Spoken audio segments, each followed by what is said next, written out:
Hi, welcome to another episode of Hot Takes. There is a statistic which I think is absolutely astounding. There are approximately 3,000 limb amputations in Britain each year, of which 75% of them are probably unnecessary. That is life-changing operations that shouldn't really happen. And the reason they do is a lack of training for GPs. You see, most of the reasons why limbs are amputated can be down to things like diabetes, where it's a blood flow issue and you get some kind of either infection or necrotizing disease within the limb. And this is caused by arterial closure. But unfortunately, GPs often miss the symptoms.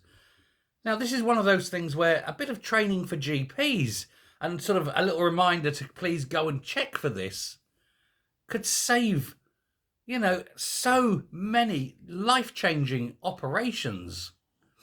It's horrific that 75% of amputations are actually probably savable. But of course, training costs. And so the government don't really want to pay for the training. As far as they're concerned, it's cheaper to lose an arm or a leg than it is to train a doctor up.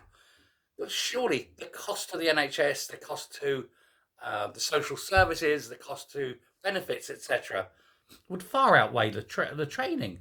And also, you only have to train the doctor once, and that would save a lot of limbs.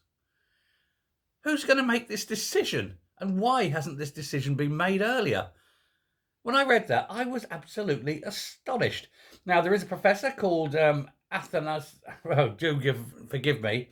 It is Athanasios Saratsis, who sounds very Greek to me, something like that. But anyway, he's a vascular disease expert at the University of Leicester, and he headed this report. And he says that GPs are rarely aware of it because of the lack of training. But on average, patients with peripheral arterial disease are examined 19 times by a GP before they're referred to a hospital specialist for further investigations. He said by the time many are diagnosed, it's far too late to save the damaged limbs.